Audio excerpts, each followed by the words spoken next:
Hey, Alice, you walked into a full table tonight. Thanks for joining us. We have Blackwater down. Hello. Hey, Alice. Hello, Alice. Thank you all for being here.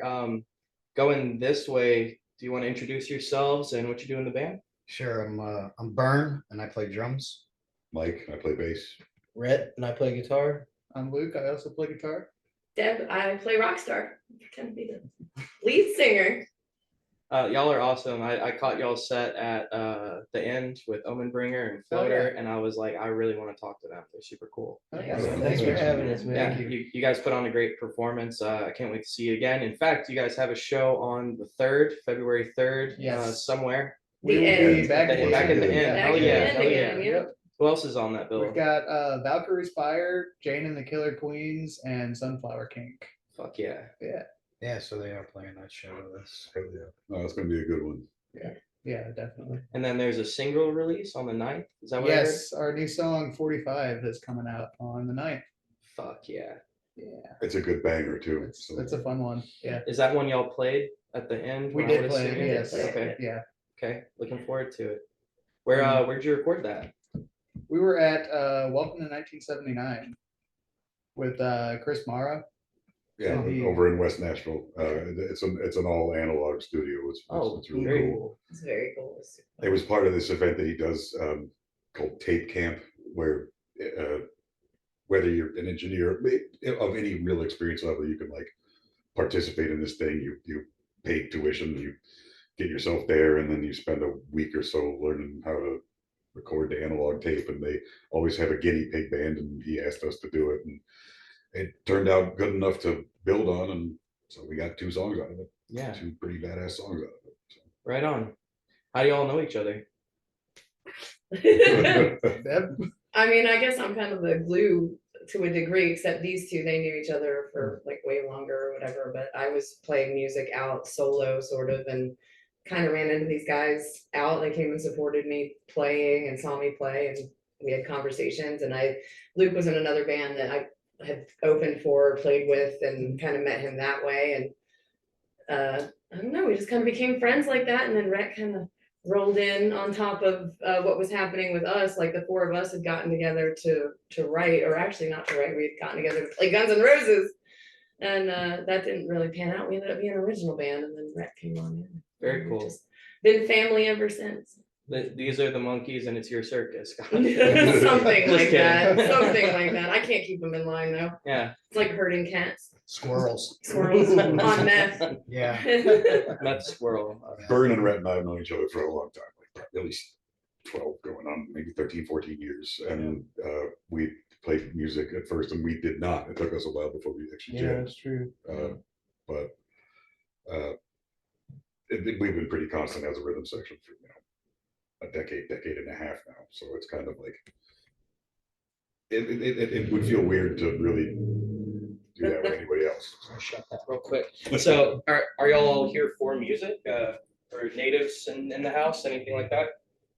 No natives. We're all from someplace different. Yeah, we all kind of landed here.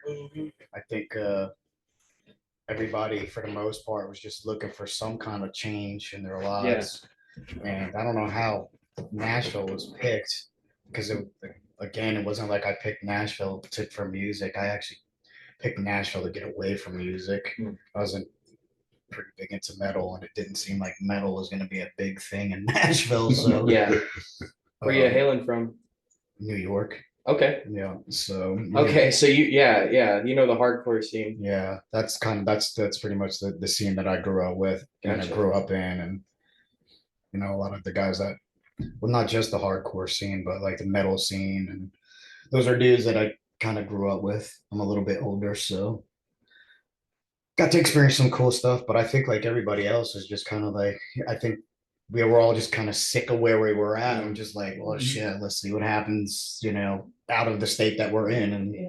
we ended up here in Nash, Tucky. Gambling and winning. I think that's even cooler that I don't know, like fate has a way of pulling people together, like people in the right place at the right time.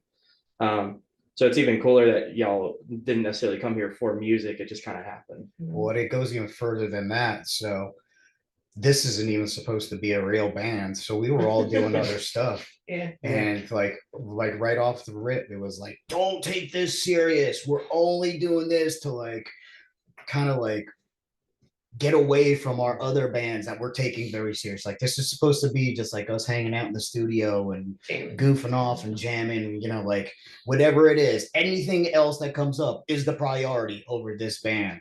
And you see how well that worked Yeah. out. You know, And like, then. you know, We are the priority. so now it's like this, it like everything else that we were doing is no longer happening. This is the band that's happening. And like through my own, you know, from my own perspective, if you would have said, hey man, why don't you make this a band, you know, like back then, like day one, I'd say I would have been like, it's never going to work. And these are the reasons why. And I would have just listed them off and I would have been dead ass wrong, you know, because we, again, man, it's like you can pick musicians, but you can't pick chemistry. Right. And the chemistry with this band is like, it's, you know, whether we're loving on each other or hating on each other, there's chemistry, and undeniable chemistry. Yeah. And Palpable chemistry. Right. People Right. notice it. People say things to us about it. And Yeah. there's times, and I absolutely believe in the whole lines of energy and fate and things like, you know, we may have a fate out there, but you know, our lines are always going to bring us back to the places we're supposed to be and with the people that we're supposed to be with. And that's just kind of how this happens. Like I said this before, like I feel there's times when I'm kind of disassociative from it because I can't believe how real it is. So I imagine that I gotta be imagining it. This can't be, you know, because you spend a whole life struggling to get where you want to be and with the people that you want to be with, and nothing's ever seeming to fit. And then when it does, like, what do you do with that? Because you're so used to the opposite side of it that it's sometimes hard to like. Well, it's trust, it's but also I kind of do. weird to like be, you know, in the hurricane and as opposed to like observing it, you know, like I'm sure being in Florida is way different than watching that shit at home. Right. That's- Yeah. Exactly. Yeah. So, like, but when you're in it, it doesn't, because that's what's happening to you. That's your reality. It doesn't really seem that far fetched because it is actually happening. You know? But then you look around, like I said, when, for example, when I was doing overdubs with you guys, I would look over while y'all were playing and just be like,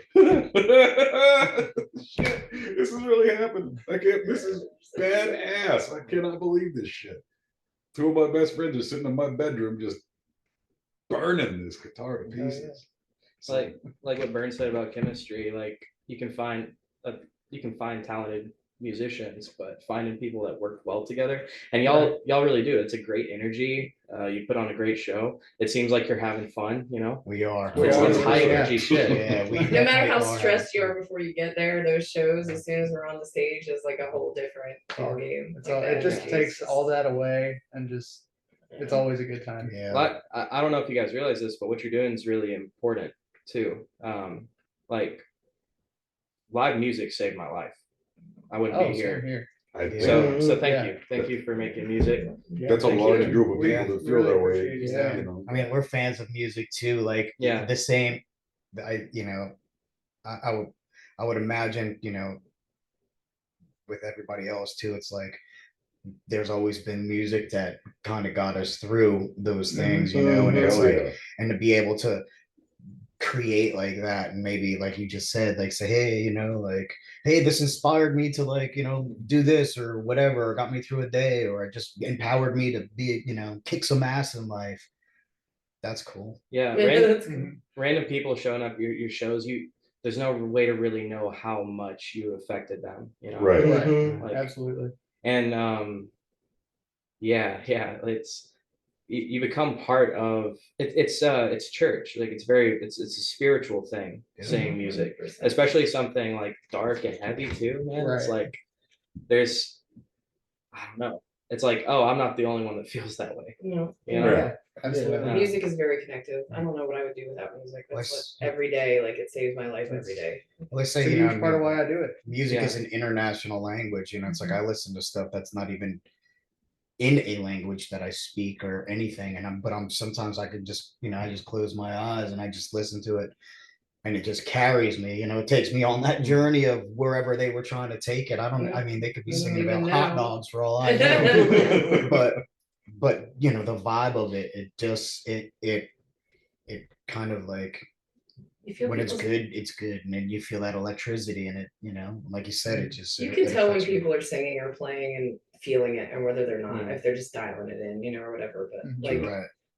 that's what I think like conveys, like when you listen to things that you don't understand necessarily, but you're like you can feel their emotion and their power behind it. It makes you feel a certain way too. Right. So, you know, Yeah. like that's why I want to do it. That's the only like I can remember being a little kid and going to like my first concerts and things like that. And literally every time I would go to a live show as a teenager or whatever, like I would cry. Like every time I would just get so overly emotional about it and leave thinking, I want to do that someday. Like I want to make people feel the same, you know, like I want to be able to convey those kinds of messages too. And like I can remember like playing solo music, and the first time that somebody came up to me after playing that I did not know and was like, that song was amazing. Like it made me think of my sister, and like she went through a really hard time, and she would love that song. Can I find it somewhere? And I was like, really? My music? Like really? Like that was a thing, you know, like that. I will never forget that feeling, because that's exactly Right. what, you know, I was striving for. And Yeah. I didn't never think music was going to be on my path. You know, I pushed it out of the way for so long, just because of other struggles that I had with putting effort into it, feeling like it was a waste of time. And I didn't start playing music until I was older, like much older, beyond like when most people are 10 or 15 years into trying to be rock stars. I was just beginning to write. And now this is 12 years, 13 years later from that time. And I'm here. And that's sometimes really, Yeah. that's remarkable. It's Yeah. never too late to follow your dreams. Yeah, never. Exactly. What kind of music did y'all have in the house growing up? Like parents putting on in the car? It was All mostly over. classical music for me, man. That's all my Classical? parents really listened to. Okay. In the car. Oh yeah, in Really? the car, in the house. It was locked in on NPR, and our NPR station was mostly classical. That's pretty cool. Dad had one particular 3-disc set of the 5 Beethoven piano concertos, and he would put that shit in the CD player in his car when he took me to school in the morning. He would crank that up until the fucking window shut. Seriously, man. And he would look over at me and go, "Isn't that bitching?" You know, like my old man was all about it. That was his, you know. That's a good foundation for metal, Is, if I understand right. For Oh, sure. for all Absolutely. music, really. Yeah. But yeah. Between that and like the classic rock from my older brother's record collections, it was sort of a natural fusion for intensity, at least. Gotcha. Yeah, you don't get much more intense than that shit. It's, No kidding. Yeah.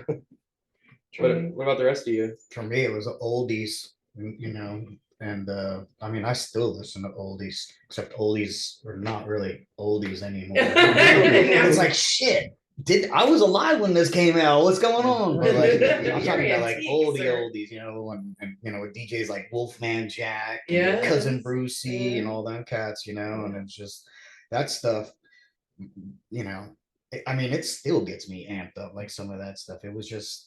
It's the basics. It was I mean, kind of the like base punk of all rock, you know, things, like yeah. punk rock and real edgy for that time. It really was. It was just wild stuff. Yeah. I mean, some of it, you know, like some of it, you know, the doo-wop stuff is, you know, whatever. But yeah, I mean, for my parents, it was definitely oldies. And then I had an older brother, and he was, you know, he introduced me to all kinds of music, you know, rock at first, and then definitely metal, you know, like I went from listening to The Who and Yes, and Kiss, I love Yes. Me to too. like, I mean, like it Those was are the almost like ones I that- skipped like from that like right into Metallica, because at that time, like that's the stuff that was happening in New York City. Like all of those Yeah. bands were like happening at that time. So, you know, that's how it was for me. Yeah, Yeah. I had a big variety of music because my dad was a musician. He played piano since he was a kid, and so it was always like jazz and all kinds of like then we had tons and tons of records. So I got to hear like all kinds of stuff. I'd pull out the Deep Purple albums, and he had Emerson, Lake and Palmer albums, and like stuff like Chuck Mangione, you know, like just all kinds of weird, like this very wide variety of music. And then of course he was the chorus director or the choir director at our church. So I was immersed in that as a kid. And my mom was a dancer, and so she was always listening to all kinds of music. So I heard everything from the Stripper from Chris de Burgh to like the Carpenters and Charlie Daniels and like just everything. So I really got a massive education on music as a kid. Like music was that's a hell of a always in swab. my life. And then as I got older, you know, all my friends listened to music and they introduced me to new stuff, and I got into stuff like Depeche Mode and Dead Alive, and then it rolled into like the grunge era and all that. So I got like I feel like, and I love classical music too. I would go to the library and check out records that were old. Like I used to check out the Phantom of the Opera album, the soundtrack, and listen to it over and over again, and stuff like Rachmaninoff and Beethoven and like all of these things and some opera. Like I just loved music. I wanted to like immerse myself in every style. And I think as I grew up, everybody and I would say, I want to be a musician. Well, what do you want to do? Was always the first question. What genre? And I'm like, I don't want to pick a genre. And I got and I think that's something that held me back from playing music for so long because I got the pushback so often of you have to pick a genre. Like you can't just, and I was like, no, I'm going to do all of it. Like I want to do all of it. And I do, I sing all of it, you know, and I write. I mean, I didn't expect to write metal. And I wasn't, you know, I wanted to be the rock star. I wanted to do that. So but when I you was were, like, sorry, I didn't mean to cut you off. that's okay. When you were doing solo stuff, what kind of music was that? Rebel folk. I had to make it my Oh, own genre because I didn't really necessarily fit into a specific genre. It has like an Americana-esque style to it. When I play acoustically, it's more folky and gypsy-esque, a little bit of blues, but put a band up there with me and let me play an electric guitar and it becomes more like of a blues rock sort of style. Oh yeah. So, and then it just expanded from that, obviously. Now I don't have to play a guitar and I kind of love it. So what did you guys grow up I with? had a lot of like Van Halen, Rush, AC/DC, Styx, all the old like good, you know, classic rock. And I ended up kind of bringing metal in and turned my parents into metalheads. Like got them, they're Metallica fans. My mom loves them on Amarth. Oh shit. Yeah, They're awesome. just like random, the most random shit. Your mom's awesome. Yeah, dude. Really cool. You have no idea. I stood 15 feet away from Metallica and Pantera a couple weeks ago with my mom. Oh shit. She was all over it. That's awesome. Yeah, so I ended up kind of getting them a lot more into music, which is like the other way around for most people. So Did you see him in town or did you go somewhere? it was in St. Louis. Okay, yeah. gotcha. Yeah. I was gonna say I can't believe I missed Metallica. No, and they Pantera didn't come, came they through. didn't What the come fuck? here. Yeah. Yeah. But yeah, for me, like my dad grew up in bands and whatnot before he finally went to school.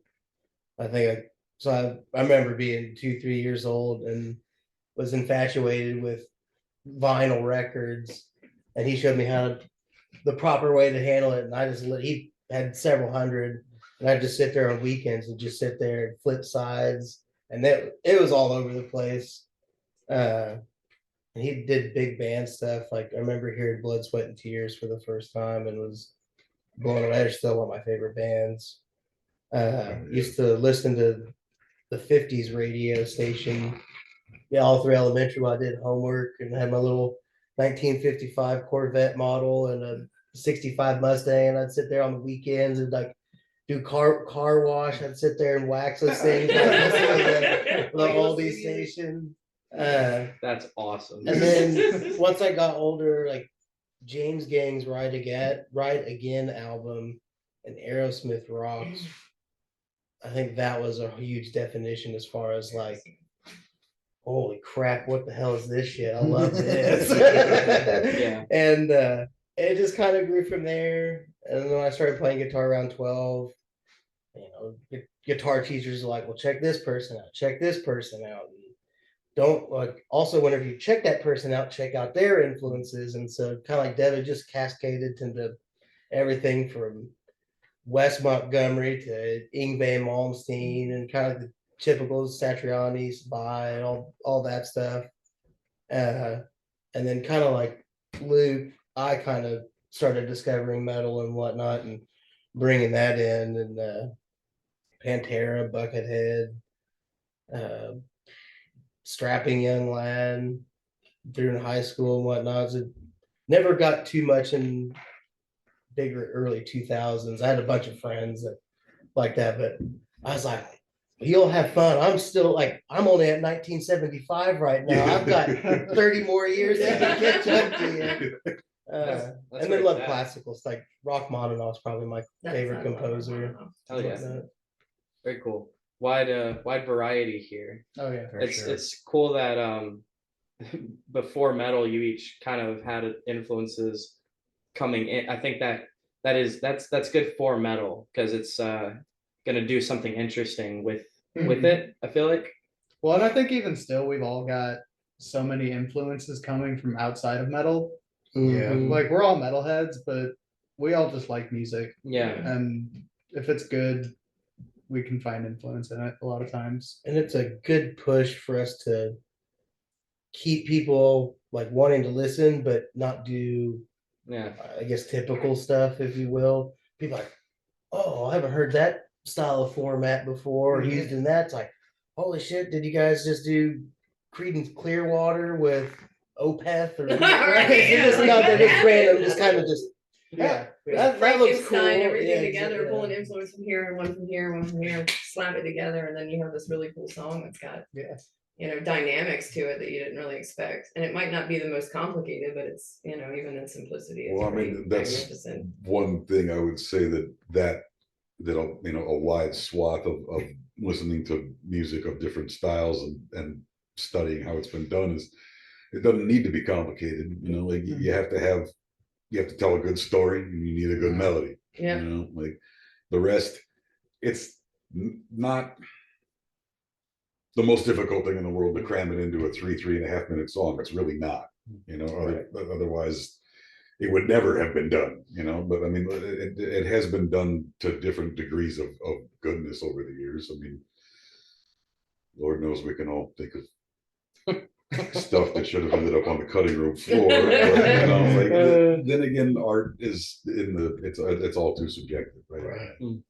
I have an unpopular opinion on that. I don't think art is subjective. I think well, I mean, maybe to a degree, but like I feel like the odd one out in any circle I'm in about this because I'm like, no, I mean like like Justin Bieber's not Miles Davis. It's not. Well, I understand what you mean by that.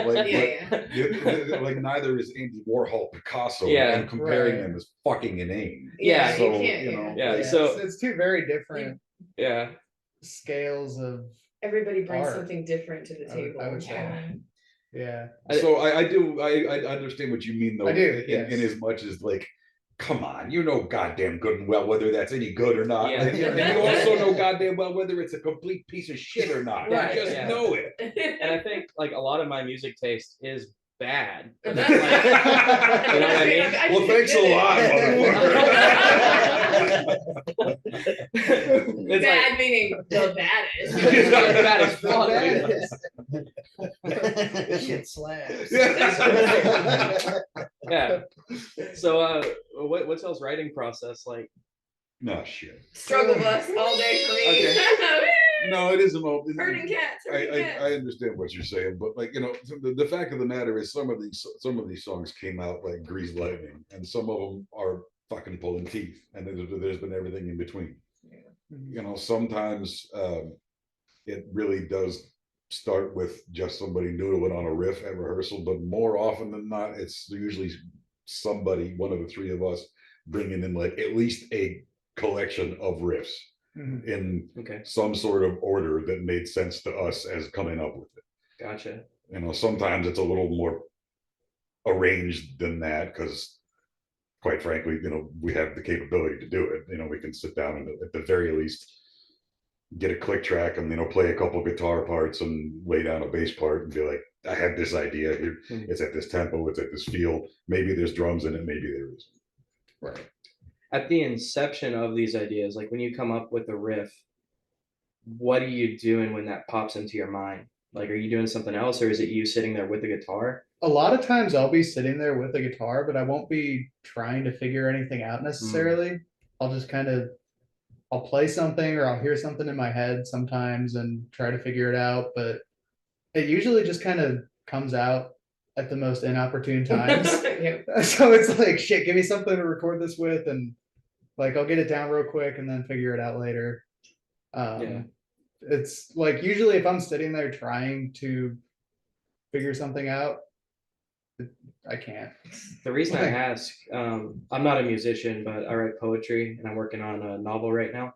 And when I have an idea for something, I can't really, I don't know where that comes from. Like it pops into my head, and what I'm getting at is I don't know that I came up with that. Mm. Like, Oh, sure. you know what I mean? The, I feel like I'm the tapping channel in. theory. I feel like I'm tapping into something, and I Right. just wonder how intentional y'all's music is versus it just came to you. I suppose It's probably a mix of both, I guess. I would It's say there's definitely a mix. a mix. For me personally, it always is. I think it also depends on like where any one of us would come into contact with the creative process of the other. You know, like Mhm. sometimes one does have a pretty solid idea of the arrangement. Like this is how I think it should go, top to tails. So you bring that in, and because it rubs up against other people, that automatically changes all the time. You know, like Mhm. something is going to be shifted around or dropped or doubled or whatever the fuck. But like sometimes when it's maybe just one or a situation with one or two riffs, you start thinking about what direction those riffs want to go. You know, like you that's how I think of it. Like I'm trying to listen to what that music is telling me. Mhm. And Hmm. like, you know, the answer is in the question, you know, Okay. the sculpture is inside the stone, Got it. that kind of Right. thing. Like, For me, We it's definitely- completely different for sure. And these, they can attest to it. Like a lot of times they'll come in, they have riffs and arrangements and whatever, and I don't say shit. I just let them do their thing because I know that I'm gonna have when they're playing and they're doing stuff. I feel like I do tap into something. I feel like the frequency of what's going on, and like I can close my eyes and I can just for me, it's like I can just feel if it's right or wrong. Like if it's wrong, it feels to me, it'll feel it almost makes me dizzy, to be honest with you. Like I just feel like I'm off a little bit, like my equilibrium is off or whatever. Initially, learning how we all write, trying to explain that to a Berkeley graduate, and guys that are like know all this shit. I mean, they were looking at me like, bro, just shut the fuck up and play the drums, man. Like, what the fuck do you know? But over time, they've learned to trust me a little bit more, actually a lot more on that, and that I think our process goes really good because they'll come in and they'll have all of these ideas and all of these arrangements and all of this stuff, and I can listen to it and take it again. Like I tap into that feeling, that frequency. I mean, I literally ride that lightning. And from that, it's like I know that if I have dips and they're not supposed to be there, then I could say that, like, hey, it just drops off here. And sometimes they're just like, we don't get it. And I'm like, let's just play it and record it and then listen back. And then we can figure it out pretty quick. Right on. So when we do, when we are writing, even just rehearsing, we record everything. So if we go in there and we're like super depressed, and we write a song that's just got a bad that super depressed feeling, but then next week we all won fucking $500 scratch offs, and we come in and we try to recreate that song. It's gonna sound different. that hasn't happened yet, by the way. We're I'm waiting. just saying, like, hey, let's play that really depressing fucking song we wrote. It's like, oh, how do we do that? So so we the other thing that is good about the fact that we record stuff is that if we do have 10 different ideas, we can narrow it down pretty quick which idea is going to be the best. Gotcha. Because we can play them and listen back and go, well, it was almost there, or it was this, or it was that, or this sounded terrible, or whatever. But a lot of times, like right away, especially with me, because again, like I get it in my head. I'm like, I think I know where this is supposed to go. And I could be dead ass wrong, but until I fucking hear it, like it's still just stuck in my head. I'm like, please, I know it's wrong, but I gotta hear it first so I can just fucking get away from it, you know? And that's what we do. And it may be odd. I don't know if other people write that way, you know, but I know that with our system of how we're, you know, we've managed to like really learn from each other and like develop a way to like keep that shit flowing. And like it's getting better and better and better and better. Like instead of arguing over points and just be like, this is good. We're gonna know instead of arguing for fucking 2 rehearsals, you know, we're gonna know in 3 minutes Right.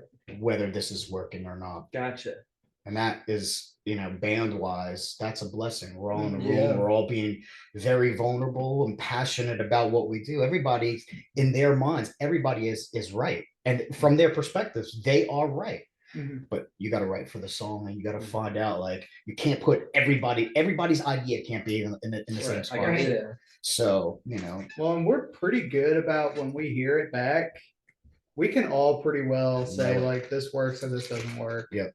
There's not usually a whole lot of dispute on that. Yeah, I would agree with that. I think like with Burn saying like yes or no, I think definitely also helps streamline like it's kind of like Burn special sauce. It's like quick, nope, needs a little bit of this, need a little bit of that, and really helps rein in and get where the song needs to go. For me personally, sometimes if I was writing something by myself, I just either get stuck in a rut or put into when I'm gonna try something different, but I keep just hitting the same wall over and over again and having someone like Burn come in and be like, okay, try this. And it's like, oh, here's the door.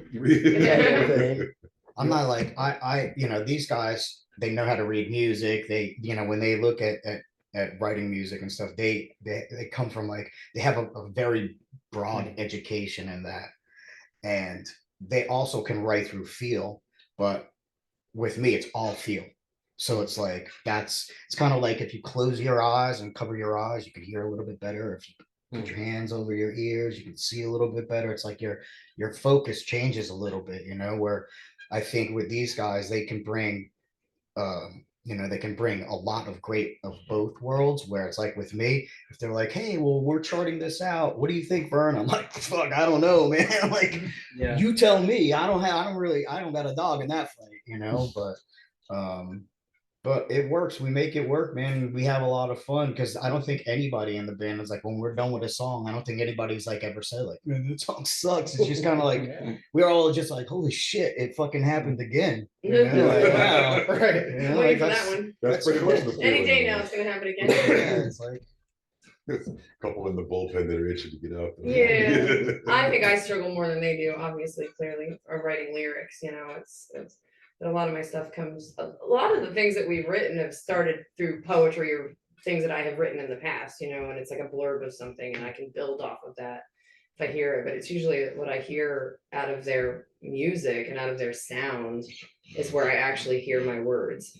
And it's like I can hear like when they'll play, like, okay, here's the song, this is what the structure is going to be. And it's like I can almost hear the syllables, but I don't know what the words are yet. It's like I have to keep listening to it and listening to it and listening to it until they just kind of paint themselves. Like, so maybe I'm kind of a connecting to a different power, Is it sort of like a color first, shape later thing? Sort of, yeah, absolutely. Yeah, it's like swirls of sound, and then all of a sudden, oh, there's a word in there. I'm like, okay, well, this is gonna be what that cadence is gonna be. It's like, so I'm gonna understand, what that is. And now it's like I'm trying to write fresh. I'm trying to write new things. I'm not trying to pull from things I've written before, but I don't know. Sometimes it just helps to do that. Sometimes you got something in the can that you can use. Yeah, and I have a lot. I mean, I've got like stacks like this of things that I've written that definitely could be used. And there's some guilt inside of me for some reason for using that or doing that and not creating something new with them because they're creating something new. It's like you gotta cancel that shit. Yeah. Well, good, because I have stacks of crap that are coming your way. There's no reason to feel bad about that. Yeah, about using stuff that I've already written. It's like maybe I wrote those for this band, like when I was a kid. Exactly. Yeah, you didn't know why you wrote it. You held on to him for a And reason. I did, and you know what? When I write them, I always hold on to them. Like, could this be a song lyric? Could this be something? Could this be whatever? And you never know, even if it's just one line or one like two-word phrase. So what if you wrote that when you were 13? Yeah. The rest of it might be completely based on. Luke got to fall Nothing. down the rabbit hole the other day. Yeah, I I did. handed him I a got to book read from some like of it. 1990. Oh no something. shit! Uh-huh. Oh wow! There I was mean, some good yeah. stuff in there. Not for, man. not for nothing, Deb, but this band is already playing a song that Mike and I kind of like put together 12 years I know, I ago. remember. Yeah. Dude, I brought You you know? guys shit that I wrote when I was 13. Yeah, I Yeah. mean, like, and that's Yeah. just, I mean, you figure it out, man. Like your process is your process, you know, and now it's like, again, we're all learning from each other, and we're all learning how to create with this. And it's like, I've been in a shit ton of bands, but I have never been in a dynamic like with this kind of electricity. So Yeah. all of that shit that I had, all that experience that I had and whatever, this is new fucking ground for me, you know? I mean, like everybody else, like everybody's done things musically, but it's not this.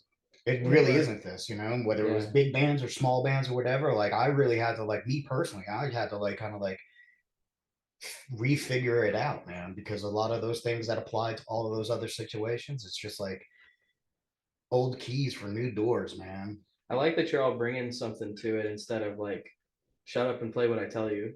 That would never fly. Yeah. We're all Yeah. fucking, we're all fucking wild That alpha would- dogs. that would fly. Okay, he's got it. Yeah, yeah. That would not. Yeah. Nope, everybody's got their own personality. Yeah. I don't think Things we are ever not- would have made it out of the first Fuck room. no. We would never But been. you know what? That's why I would have said this shit is never gonna fucking make it, because I mean it's like alpha, alpha, alpha, alpha, alpha. You know what I'm saying? There's not like, there ain't a lot of betas. There are no betas in this fucking group. 5 men Everybody, enter, 1 man leaves. like, everybody in this is like the person that spearheaded their fucking thing. Hell you yeah. know? So now it's like, A okay, group well, of leaders. yeah, Yeah. it really is. So we just, again, we're learning how to delegate and separate certain things as far as, you know, playing music, playing our instruments, the easiest part of being in a band. You know, it's like everything else, the business part of it. And there's a lot of business stuff, you know, it's like, it could be something as simple as getting shirts. That's a fucking long, huge process. Now, if one guy has to do that and book the shows and do the websites and do all this other stuff, it's too much, man. It's just too Yeah. much for one person. But we're real lucky in the sense that everybody has just like basically said, this one's mine, pick another fucking job. And then it's like, Yeah. I don't have a, like, Nobody's overworked. It's nobody's fantastic. overworked. And I'm usually like, I definitely am usually the one that's up everybody's butt, like trying to, you know, be a micromanager, not really a micromanager, but like really just making sure with this band, it's like, Did you get the memo? yeah, with this, you know, with this band, I'm just kind of like, shit, you ain't even gotta tell me what's going on. You just tell me where I gotta be, you know, like I trust your judgment. You make shit happen. I don't even have to think about it. You say you got it handled. That's all I need to Yeah. know. And that Trust. is a huge, for me personally, that is a huge, huge, huge deal. Yeah. I mean, yeah, you definitely want to work with people that you can trust to handle it. That way you don't have to like go in behind them. Yeah. And they do a better That's- job than yeah. I could have. Like, even if I were, you know, it's like they say, if you want it done right the first time, you got to do it yourself. You know, it's like in my brain, I have an idea of what's right, and then they show their version of it, you know. And truthfully, and initially, I'm thinking, okay, I'm gonna have to come behind them and help them out with this or whatever. And then they show up, and I'm like, fuck, man, I didn't even think about it that far. Like, they're way beyond anything I could have like imagined, you know. So it's also like, it's humbling for me too to just be like, yeah, dude, just stay in your lane, do the things you're good at, and let them do the things that they're good Yeah. at, and they fucking do. And I love that. I love that. I mean, I tell them all the time, man. I admire all of them and all the things they do, and I'm grateful that I can be part of it. You know, and Deb said it before too. Like sometimes you're just kind of like, wow, this is the fucking band I'm in. I'm constantly saying that. I'm just like, man, I'm in awe, man. I'm just in total awe. Deb, I'm curious, when you're going through your tomes, your grimoire that you've made over time, do you ever like read back on something and like, oh, I didn't realize what that meant at the time? All the time. Yeah, all Like, the time. That happens to me too, where it's like, that's deeper than what I thought it was. Yeah, I've It's like definitely I'm been there. teaching myself reading what I wrote. Yeah, That happens actually, to that you just too? happened to me like last week because I pulled out the journals, like one of the ones that I showed Luke, and they were two journals that were put away that I was like, I had a stack of stuff that I had with me that I've been carrying for months, to be honest. I'm like, where did those other books go? You know, and I went over and it's like, oh yeah, they're over here. So I grabbed them up and I like opened them up and I'm looking and I'm, by the time I got halfway through the one, it was like half journal, half poetry, you know, and as I'm like reading it back and it's been 20 years since I wrote in it, you know, and I was like, by the time I was done, I was like crying because I was like, I was talking to my future self, you know, I was telling myself things, which is why I've always written that way. And like, I don't often go back and start rereading things because sometimes things are better left in the past or whatever. But I mean, there was like one sentence in the journal that I'd written that I just was sobbing because I was like, oh my God, like it was such a truth that I didn't know was such a lesson then that now I've learned. And it's like, I know, and it's like to go back and like read it. And I mean, it's kind of cool. It's like, I don't know. I want to say it's almost like looking into the future, but you're looking into the past, but just that where it comes together, you know, like all of the things and all of the stuff that I went through and all the reasons that I wrote in the first place for years. Cause I've got everything from poetry to journal entries to like free writing, you know, where you just kind of let your mind go and do things and, you know, go back and read through those. And it's incredible to know like a lot of who I am now, I was then as well, you know, and I was very aware of what I needed to do and what I was doing and where I was going. And then it's funny because a lot of that I've learned and I've grown through and I've become a better person. And some of the things I look at, I go, man, I'm still struggling with this. Are you serious? Like I was going through the exact same thing then that I'm going through now. And it's like, haven't I learned that lesson yet? But it's definitely a way to like direct yourself, I guess, in your future, you know. When that happens to me, it's even more kind of solidifying that it's like, oh, I didn't do that. Or if I did, it's like a higher version of myself. Because otherwise, how would I have known to do that? Yeah. Oh, I'm very spiritually oriented. Like I'm very like connected to like energy and what I've been doing and like what I put out is what I get back, that kind of thing. And it was funny to read that I've been that way since I was a kid. You know, I've literally felt the same way since I was a kid. You mentioned earlier that you grew up in church. What denomination? I grew up in my dad's church, which was First Christian, but my grandparents were Southern Pentecostal. Okay. So my grandfather was a Southern Pentecostal minister, and my great grandfather was a Southern Pentecostal minister, but he was the snake wielding, Bible thumping, like tongue speaking variety. But my grandfather was not like that, but he was still very staunch. Gotcha. Pentecostal, yeah. Gotcha. I grew up Jehovah's Witness. I was also homeschooled. Yeah, I have a couple friends. My dad grew up that left Jehovah's Witness. Really? Where did you say you're from? I'm from Southern Indiana, and he's kind of west central Princeton, Indiana is the town it was called. Gotcha. And so you said your dad grew up with it. Does that mean he was out of that before you came along? Okay.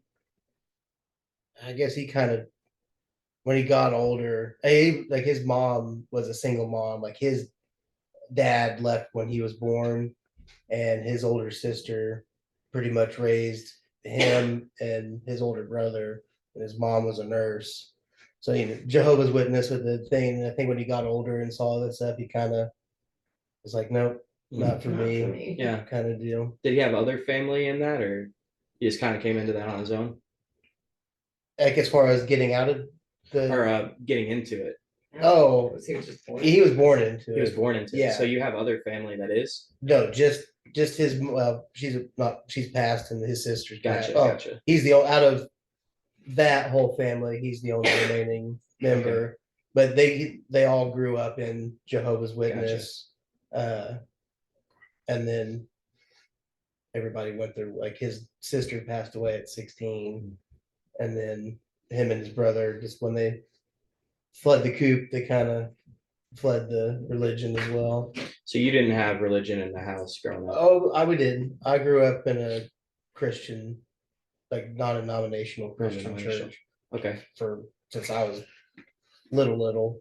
Did that influence? Did you learn anything musically from doing that too? Like, did you play anything? Yeah, I think that was like one of the first like things I grew up playing in a band was the youth band. Gotcha. And it ended up not a mega church, but it ended up turning into pretty big. So like productions were pretty big and whatnot. And the choir got popular enough. We'd go on tour Oh, very cool. for about a couple weeks. Just That can be really great foundationally, as in terms of like getting your bearings musically. Oh, and yeah, it was fun. Like, and the music was rock, old, traditional, kind of the in between, soft. It was kind of like definitely across the board, and really helped me like play in a versatile style and know how to attack it appropriately at a younger age. Now look at you playing the devil's music. Yep. Oh yeah, metal was Me an too. interesting thing when that started coming in the house. Anyone else grow up with religion? I grew up Catholic, but my parents weren't like super strict. Oh yeah, cool Catholic. Yeah. More or The less. Catholic-ish. Yeah. I was raised in the Catholic Church, sang in the choir. I was an altar boy, did all that stuff, but it just made me want to rebel Same. Yeah. my entire life, Yep. and that pretty much lasted until Mm. my mid 40s, Yeah. and then I became a Christ follower. But other than that, like the Catholic Church, yeah, I think if anything, it definitely made me more aggressive, Mm. and want to seek that type of music out. Yeah. I can definitely relate to that. Like Mhm. I like I said, I was a Jehovah's Witness, and I was homeschooled all the way through middle school and high school. And so like when I moved out at 18, like I didn't know anybody. And like I said, like live music saved my life. Like I went to East Room and like fell into the lovely community we have here. And I don't know where I'd be without that, Mhm. For sure. But like when I left, like I was like obnoxiously atheist. Like I'm like I fucking hate Christianity. And I was just like, yeah, there's no other way, obnoxiously atheist. And Same. I have a deeper appreciation for the Bible now than I ever did as a Christian. Like when it was being pushed on me, like it made me resentful and want to rebel. But like what I've realized now is like this is an extremely profound book. The problem is none of these churches understand what they're talking about. It's like they don't It's have any organized idea. religion, what I Yeah. mean? Like if you like that movie, the Book of Eli. You ever see that movie with Denzel Washington? Yes, yeah. So like the guy that wants the Bible, he doesn't want the Bible so he can like help people. He wants the Bible so he can control people. Right. And I think from my perspective and all the things that I've experienced, and again, like pretty much all of my life was like really fighting the church. I was just like really pissed off at the church. The church really hurt, nor my perception Mhm. of what the church was really, really hurt me. And then as an adult, I was introduced to some truth.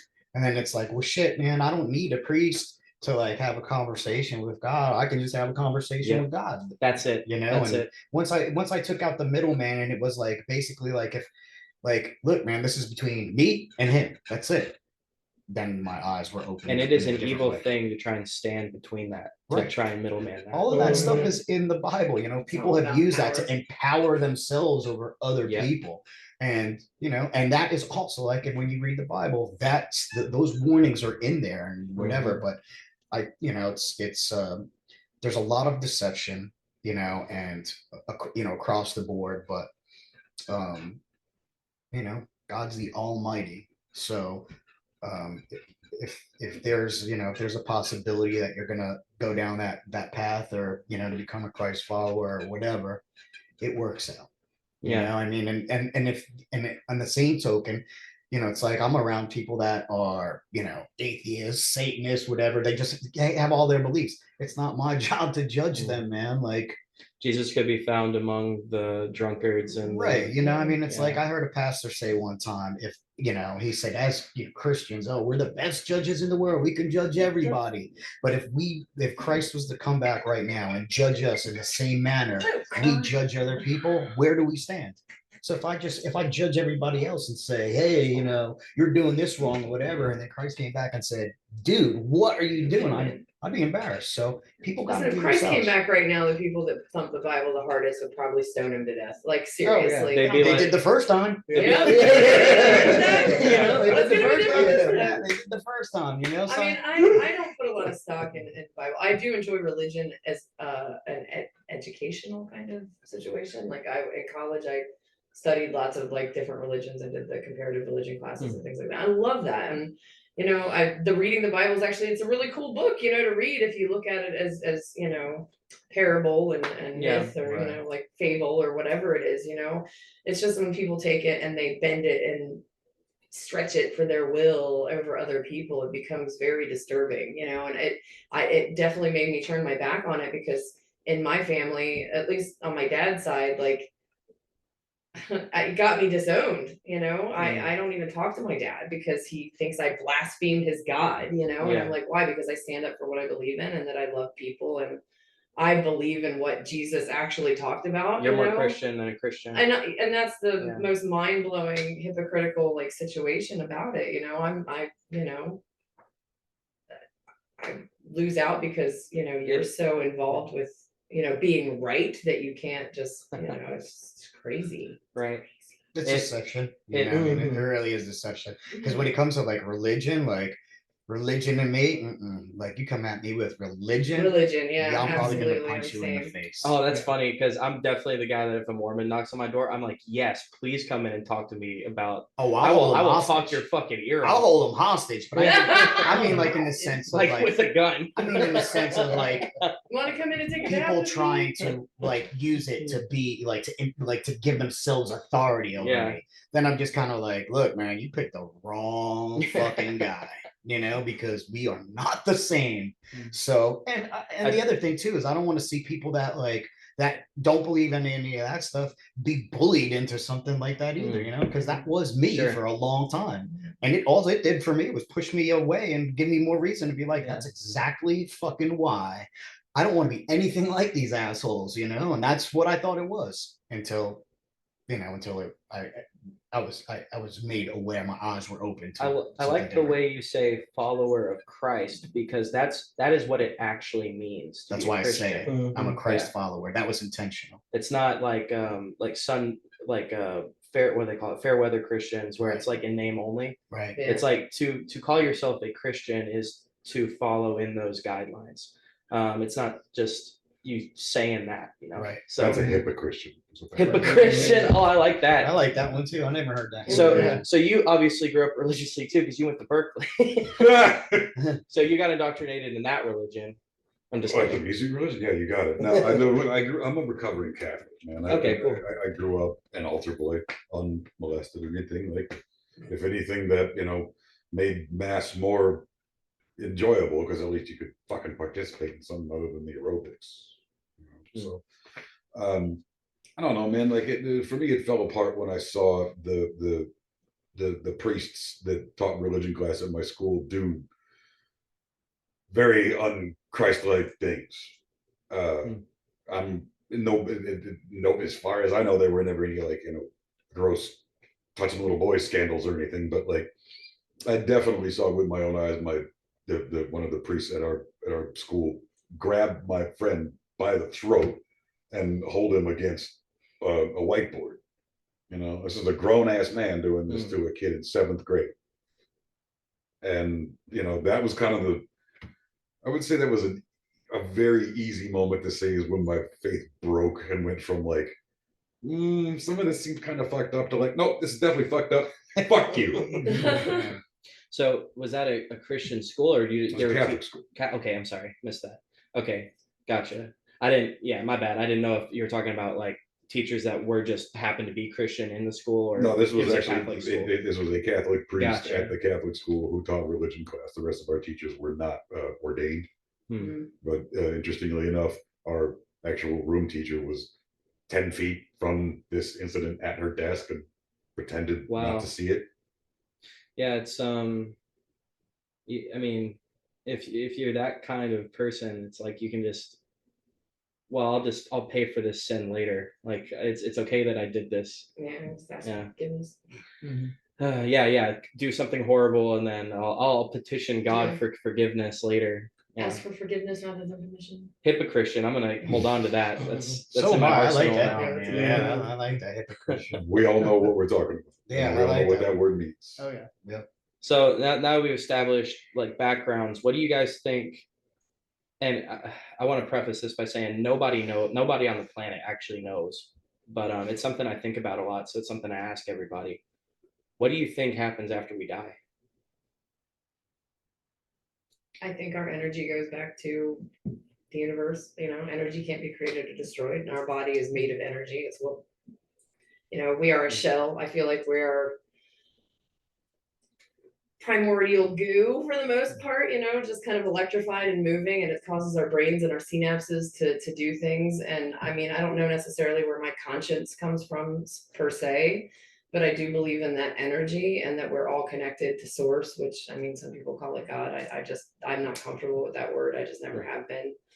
And I truly believe that we just kind of go back to the universe and to transmute and become something else later. Okay, and gotcha. It could be another person or a flower or, like whatever the hell we're going to be. But I do believe that our energy has to go somewhere. Our bodies are just what contains it right now. It's all the liquid and the fluid in there is what causes it to go. But eventually that's going to stop. And so where does that conscience go? Where does that electricity go? Because it can't just disappear. So correct me if I'm wrong, but the way you're conceptualizing this would be like the physical parts dissipate, but the soul more or less remains intact and goes into something else. No, not necessarily. I mean, I think of it more like let's use Willy Wonka as an example with TV Mike, he turns into ash, right? He goes and he's just into nothing until he becomes that person again in this little tiny body. But in the interim, his conscience and all of the things is like, that's how I see it. Like I visually can see it that way. So I kind of conceptualize in my brain that source to me is like a giant ball of energy. It's the thing that's created the universe. It's created all of us. It's created all of the things. And off of that is all these like offshoots. And in my brain, it looks like lightning, there's just like pieces that are just flying. And that's where like those energies and the things, the coincidences that we have in our lives, people that come into our lives that are meant to be there. I've walked into places hundreds of miles away from my home and walked into people that I know from across the country and had no clue that they would be there. That kind of energy, like that person is connected to me in some way that's been connected to me my whole life, right? Like that energy, I don't know. I just feel like that's for me personally. I mean, I know, and that's, for everyone it's different, but for me, that's what it feels like. Nobody knows. We don't know, but I don't know. That's my greatest, because when it comes down to things like manifestation and energy, what you put out is what you get back. Like I have felt and thought that way my whole life. I have wished and wanted and manifested things in my life. I have gotten everything I've ever wanted, whether it was good or bad. I've always gotten what I've wanted. And I only feel this way because I know what my experiences are and how I've wielded my energy and my power. And like I've done that my whole life to create my life. And even though there are days when I'm absolutely questioning everything about it and myself, and am I in the right place? And, I don't want to be here anymore, those kinds of feelings. I know that the next day or whenever the thing is going to work out, because it always has. Like, and I have to go by what is working for me. And like, I don't know, I just see us as energy, that energy, like the electrical lightning. And it's not just one ball of energy that's making me, it's all types of pieces of like static, and then that static has to go somewhere, and it kind of like breaks up like an explosion, that just goes back to the universe into whatever pieces and parts it's Gotcha. gonna be. So if that energy was to come back, it's a different mixture. It's not exactly the same thing that would come back. Yeah, it's like I don't not like the karmic wheel kind of thing, like where your body, you're reincarnated or like whatever as a specific. I don't think it's like that. I think the energy that created me in this era or universe or wherever, now is all these different parts of energy that just came in, and connected itself. And this is who That's I am. interesting. And then later it explodes and goes back to. So this iteration is unique. Even if you were to come back again, it would be a slightly different. I wouldn't be the Combination same. of I things. might still Yeah. have some of the same conscience, but like it's not I not gotcha. going to be me again. I don't think, That's interesting. Something I've kind of learned in studying different religions is that they're more or less saying a very similar thing. Like this this group, like hive consciousness that we're kind of describing, that we all come from. all You connected. can call that God, or you can call that like that nirvana, like what the Buddhists are tapping into, is like source consciousness. Source. That's And what I call I it. am a big believer that the soul that's in all of us is identical.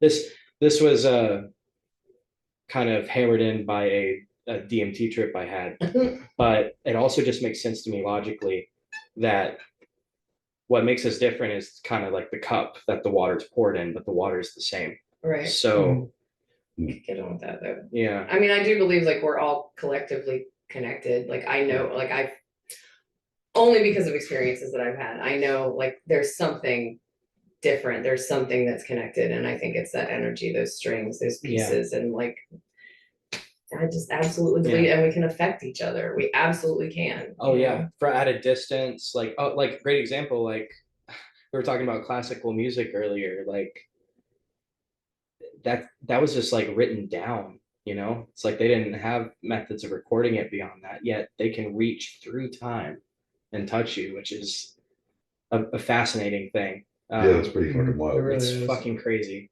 I think, yeah, we're becoming very connected, which also comes with its own challenges. Like we're in a dark time right now. Like quality of life is better than it's ever been, but like shit's fucked up. Yeah, Like, the quality of life is, but the quality of people has greatly diminished. There we go. Well said. Well There we said. go. Well, like, it's almost The empathy is missing, and there's like Mm. that conscience is missing. And I think a lot of that, my belief is that so many people are awakening to it, the woke, you know, the people that are like, oh, whatever. It's because those people are actually realizing how connected we really are and that we need to change and we have to do that.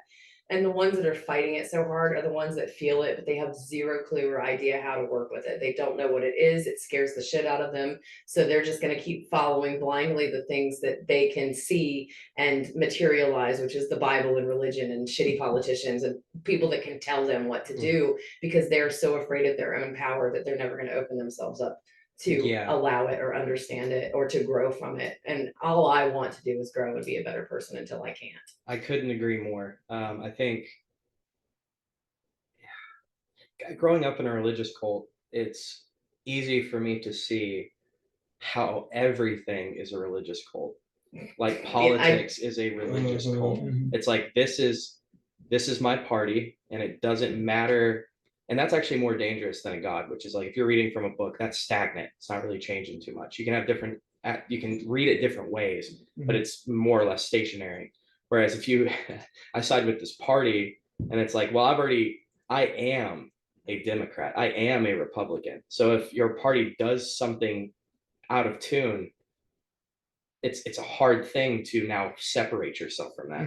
Yeah. A lot of people just get Right. swept up in it. I'll agree with this change. Right. And this is across the board. It's like all the time. It's like I'm a Muslim, I'm a Christian, I'm a Democrat, I'm a Republican. It's like, no, you're a human being and you need to think for yourself. And if you decide after you've thought for yourself that you want to agree with that, that's fine. But don't get caught up in that dogma. Yeah, well, anyway, rant over. But any differing ideas about what happens after we die? I don't think it's anything too crazy different from what she said. I feel a little different. I mean, you know, I probably most of my life, I had a very, almost identical outlook as Deb did, and I kind of saw like a mixture of like, the Mikey particles from Willy Wonka, and also like with like what was that, the Avatar, everybody, they could literally connect and talk to like people, from the trees and animals, and everybody was connected that way, and that's what I used to believe. But I've had things in my life, experiences in my life, mainly within the last, since 2019, that I can't explain away, and they've made, for me, they've made me, I feel like I was just kind of like away, like my eyes were closed to a lot of things. I just couldn't see them, even though they were right in front of my face. And once I was aware of it, I tell them all the time, like, I kind of felt silly, like, shit, how come I didn't know this? Like, I was always like, I must have heard it a billion times, but I never knew it. So some of the most profound things are really simple. And that's why we can't see it, because it's like right in front of our complicated face. people, So, so again, what do I think? I personally, at this point, I've my faith is my number one thing in my life. Like I make no excuses about that. Like that's number one. I So respect that because it's that's a hard stance to take in our current you're not going to gain cool points for Yeah, talking about it's- Christ. yeah. No, yeah, You're no. not, So I you know? respect it because you're right. That's true. So, but again, like when I have lots of opinions and lots of things that differ from the Bible and differ, from that. But but I go by the Bible, So like when it comes to like that, like as far as what happens after life, I think that, we go on the ground and we rest until Christ calls us back, and then we're met in the air, the dead in Christ will be met, first, and then the those that are not dead are met. But from So- there, I don't know. From there, I don't know what happens, Yeah. I mean, like, but my faith, again, because I put faith in Christ, it's like I just roll with it. I've always been very in control and very like I got to put a pin in it and all this stuff, and I thought I had it figured out, man. I really did think I had it figured out. Like you couldn't tell me otherwise until I realized I had no idea, man. Like I missed so much, and this was just for me, and it wasn't. Again, it wasn't just because it had nothing to do with anybody else. It had nothing to do with anybody like giving me their opinion or forcing something on me. As a matter of fact, it was very much the opposite of that because of where I was in my life. Nobody could just give me their opinion, I mean, I came from a very volatile place. Isn't it funny how being religious is a rebellious thing now? It Whereas like really- the tables really is. flipped real. Yeah, Mhm. it is, but you said it too. We live in a very dark time. We do live in a very dark time, and I think everybody, Deb said it too. We're not kind to each other. We don't. I see more people not encouraging each other, and it's hard. It's like if I turn around and you encourage somebody, it's like so people will look at you and be like, "Man, what are you, an ass kisser?" It's like, no, man, dude's struggling. Let's give him a pat on the back and tell him he's doing a good job, and Right. encourage a person to do that. Yeah. And it's like, it's almost like, again, you're not going to score cool Yeah. points for that. People are going to kind of goof on you. But I'm at a point in my life where I don't care. Yeah, my homie Sydney Mays brings a lot of that into his music, and he's very vocal about it. And it is hard for him to make friends, but he sticks to it, and I have a deep respect for that, to stick to your ideals. Yep.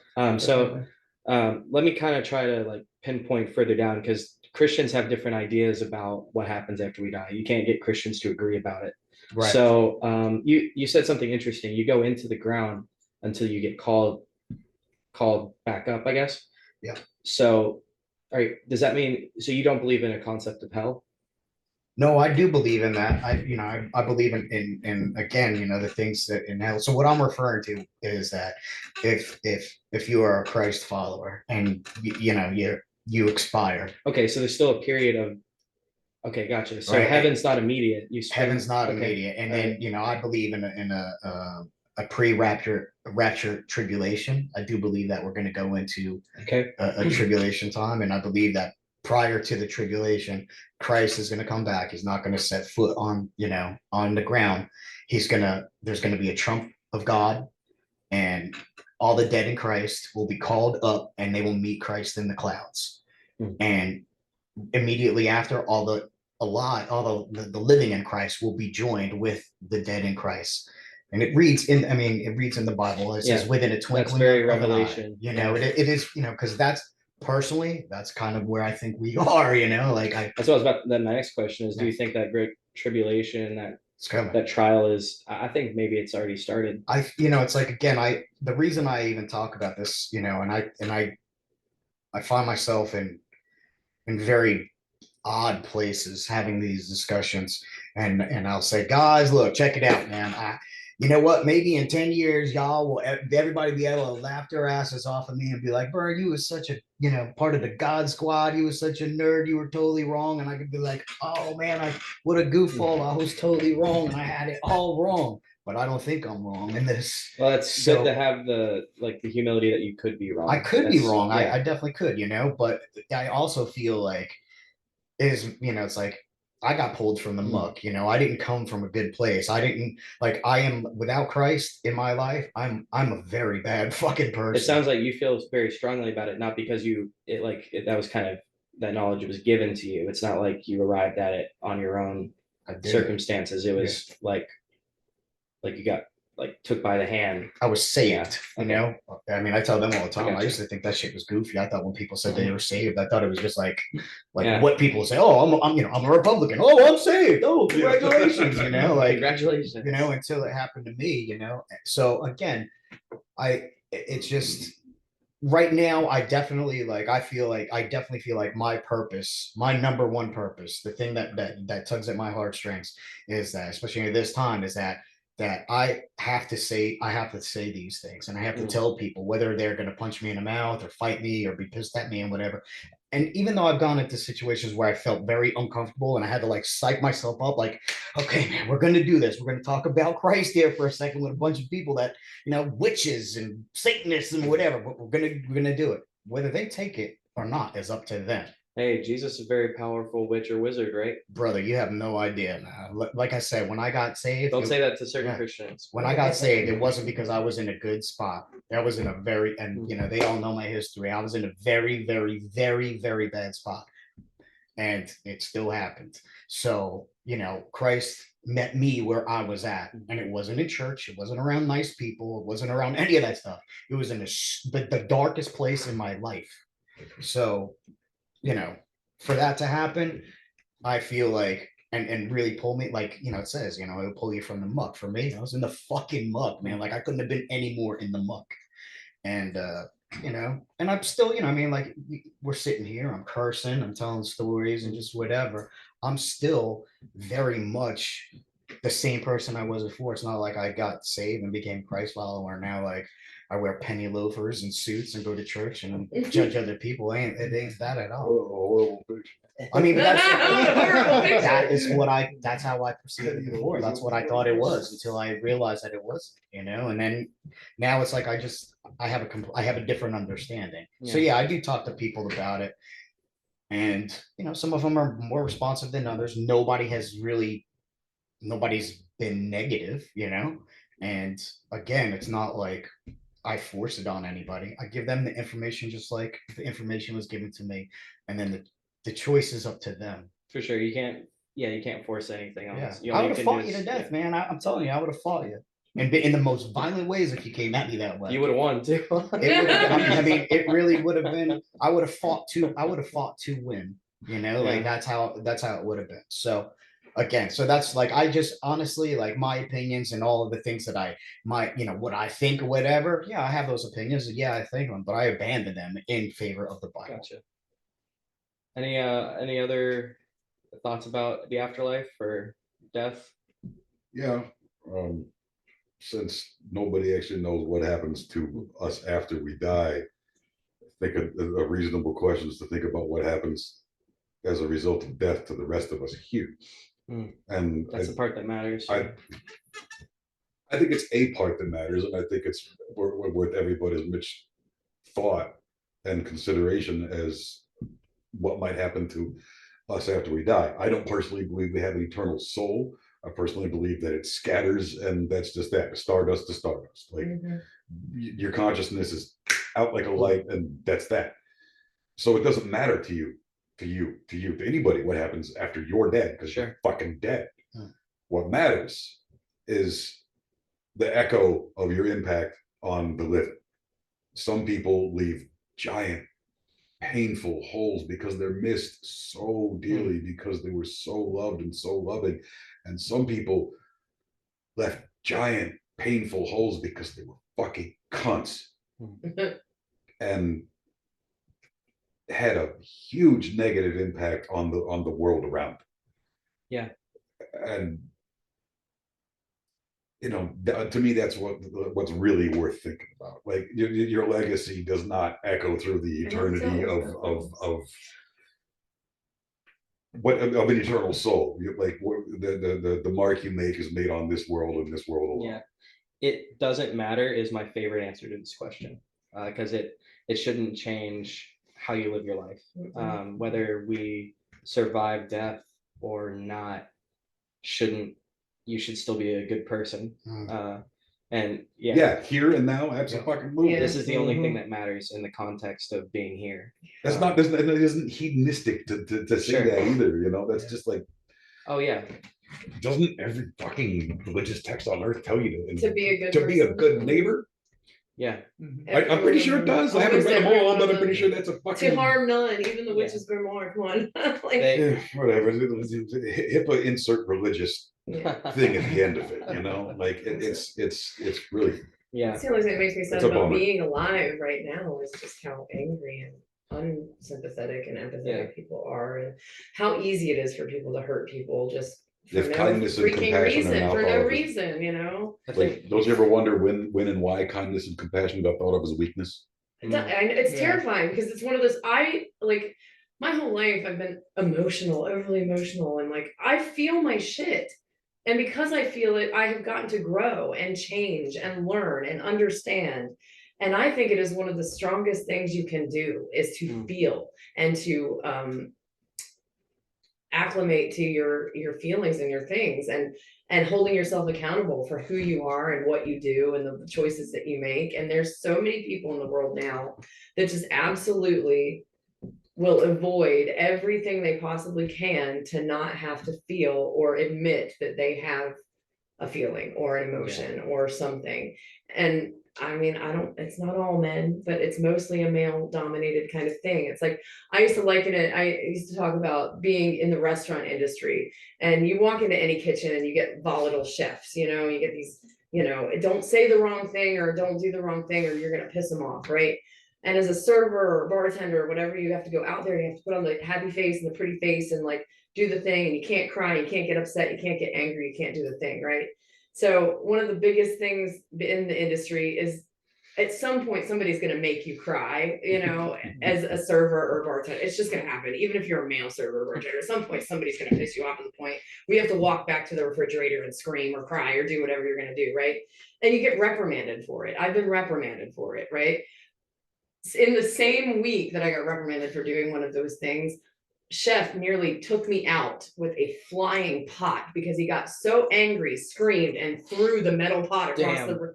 And just as I was walking, like literally, it was like, what's the Princess Bride when Andre the Giant picks up the rock and goes, I don't have to miss. It was that. And he like threw it into like a metal rack and all these hands went crying.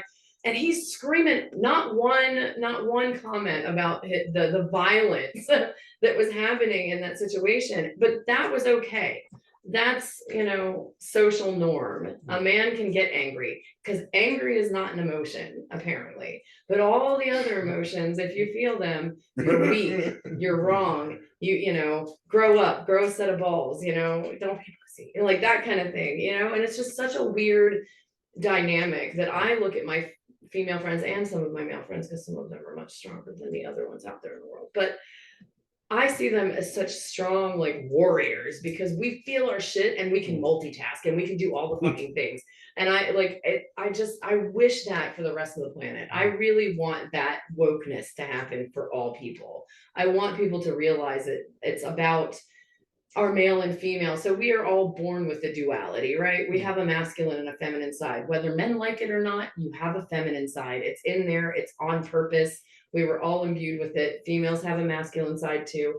And people talk about the duality and how to live with this duality and this togetherness, you know, of being able to flop from one to the other. But it really isn't about a separation of duality. It really is about bringing that duality together, you know, to work with both of them at the same time and realize that it all makes you who you are, you know, and you cannot survive without using both parts of that.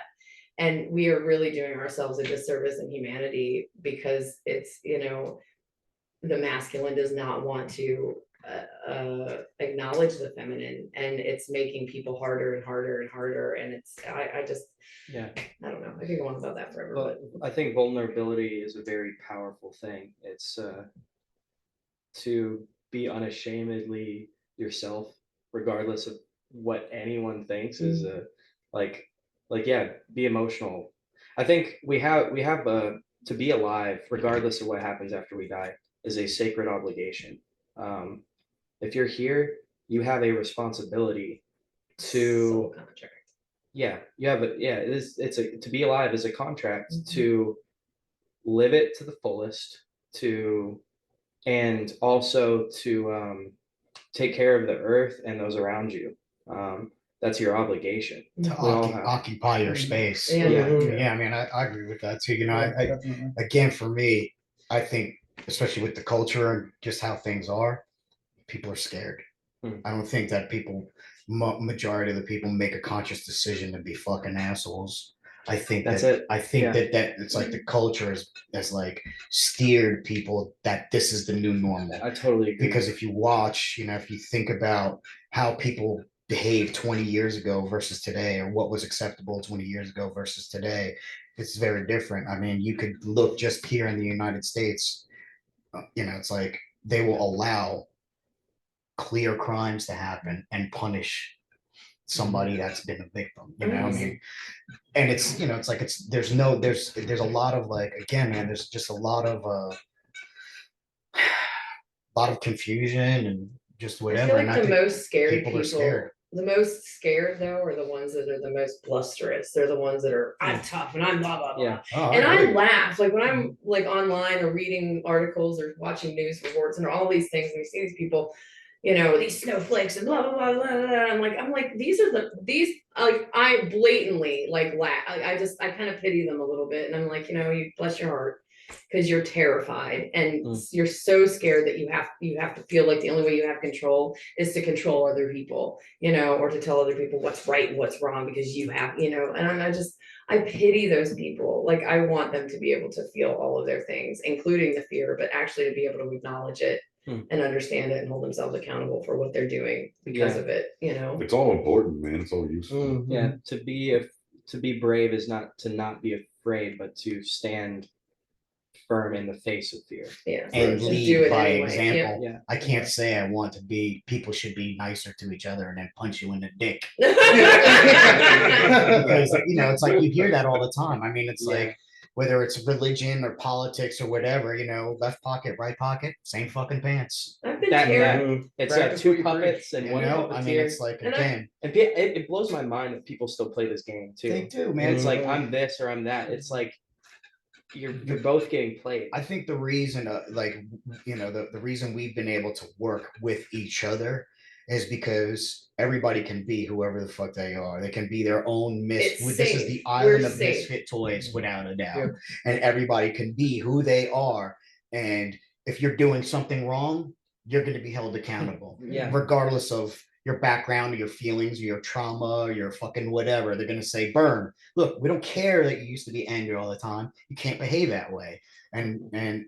And now it's like, I kind of, you know, it's like, okay, well, I got to figure out a new way to express myself or Yeah. do certain things or just whatever. And I grow. And it's when we're, again, if they were to just punch me in the face, the only thing they're going to get, it's just going to escalate into another thing.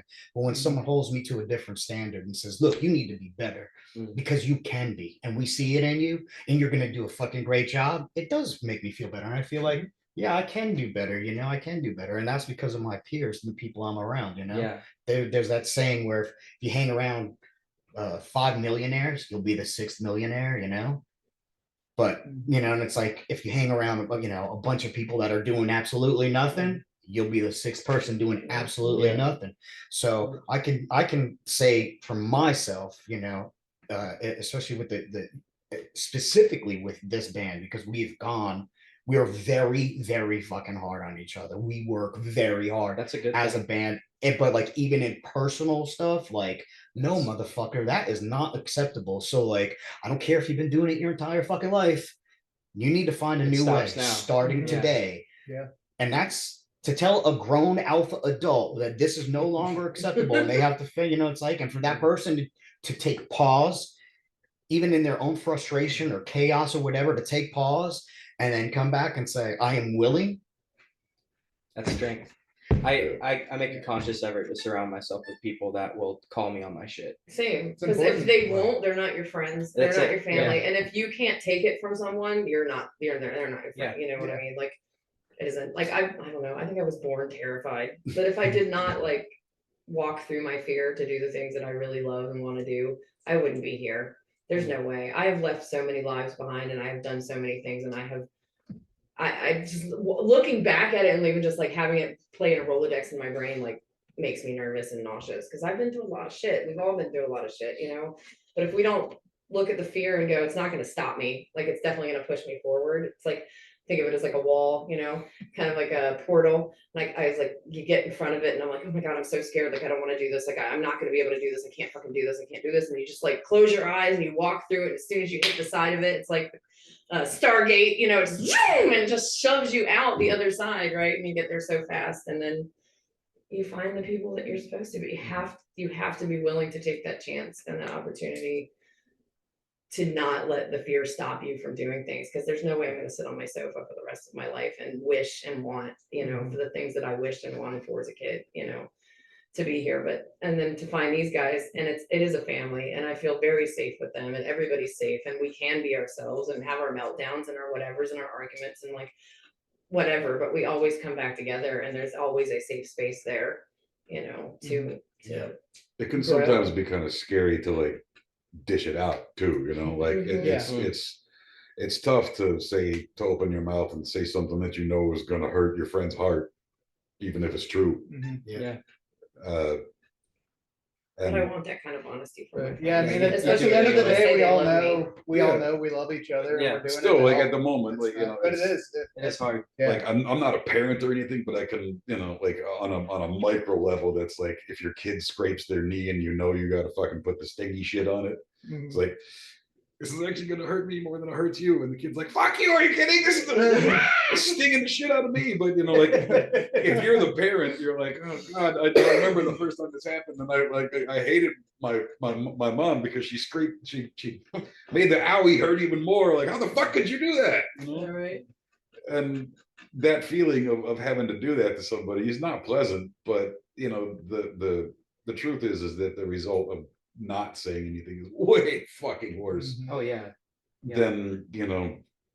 I learned this the hard way with like relationships, like romantic relationships. It's like when there's an issue, you can't like, well, you know, I'll just put that away and like. Nope. I never want to be around anybody again that cannot communicate with me. Yep. I'm fucking tired. I mean, that's something that's just consistent across the board with a lot of people. Resentment is like bleach in the garden, man. Like, it doesn't matter how good your seeds are, you're fucked. And like lying to yourself, telling you that it's okay. Like this behavior is okay. I can put up with this. It's my fault because like I don't, you know, no more of that. People have like come up with this really terrible misconception of like brotherhood. Like, yo, if your brother does something, you just gotta fucking back him up. You know what? That's not a good friend. It's like that's not a good friend, because if my brother wants to throw himself off a fucking building, I'm not gonna like back him up. I'm not gonna back him up. So again, it goes back to the, you know, we talked about it before, being accountable and being present and occupying the space and educating yourselves and learning from good people and developing good habits and saying,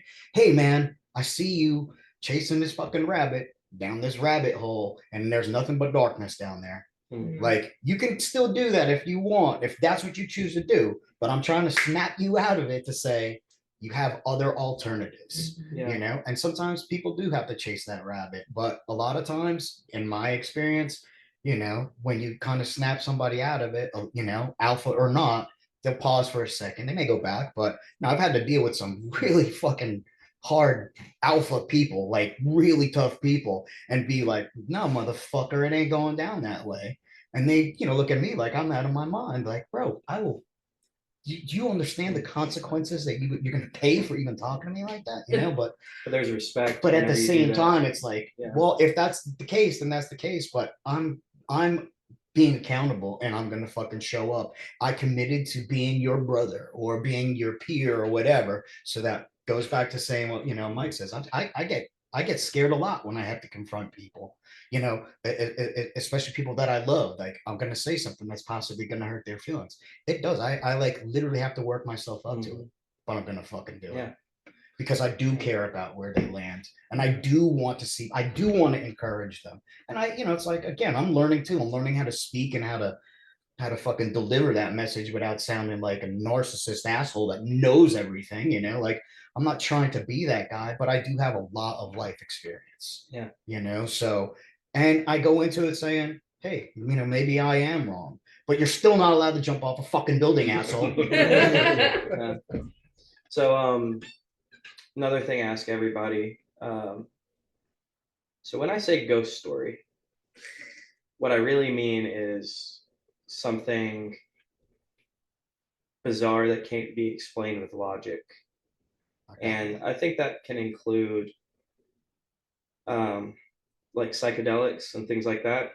Because when you look back historically, like shamans and all these sorts of people have been using brain altering substances in their rituals as far back as recorded history. Mhm. So I don't, whenever something bizarre happens on mushrooms, I don't discount that as like I've had a lot of weird things happen to me, and a good chunk of them have been under the influence.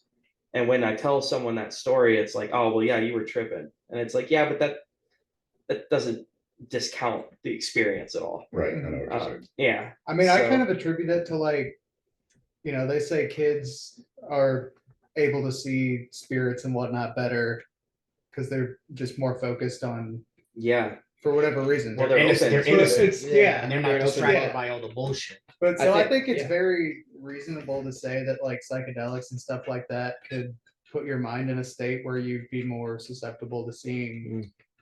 Absolutely. Experiencing Yeah. things. More on that, like the big kids have a lot of these weird experiences. Mhm. Like kids have imaginary friends, and we Mhm. haven't really addressed that as a culture. Like, what the fuck is going on with that? Mhm. You'd be schizophrenic if you were an adult and you said that. So they- Right, yeah, right, friends, Yeah. So I think that's actually a big thing that we're not discussing as a society. And I think it's because children, when you're a child, you don't know what the fuck is going on. You come out screaming and you're like, what the fuck is this? From darkness to a zero Yeah. light. So once you start to become adult, you're like, okay, I kind of have my bearings a little bit. I kind of know what's going on, what's real and what isn't.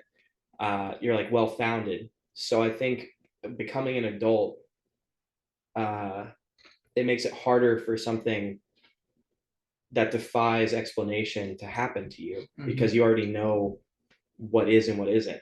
So I really like what you said there. And psychedelics can change your perception. It can make you more like a child, open to things happening. So yeah, any stories? I mean, I How yeah, about, I grew up in a haunted house. we'll so- stick to Same. we'll And stick to amongst one other each. How about that? All right. And whoever wants to go first. You. Okay, so the neighbor's dad shot himself in the backyard one night. This is before I was ever born. Fuck. Yeah. Okay. You're So starting anyway, that like every single night we had two dogs, and they would go back there and just hair standing up, barking at that spot. We couldn't get him to go away from it, and it was just like every single night.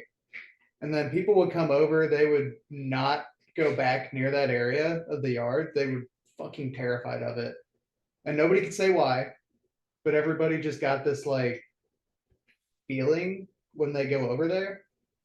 And so, among all the other stuff that happened, we had a lot of experiences with just people being like generally freaked out for no reason. Wow.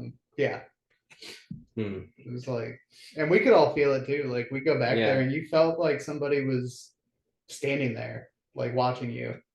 It is different when it's a It's- group of people Yeah. experiencing something, or Yeah. like repeatable. Like that's when it becomes like an I mean, this was experiment over scientifically. It's like 10, This 15 happens. years. Right. Yeah. Because Yeah. you can document it. right. Yeah. Yeah, when it's you by yourself and it happens one time, it's like Yeah. that's as good as telling someone anything at all. Right. Right. Like without fail, everybody who came over, and I didn't know about anything having happened back there at that point. So there was no like Mm.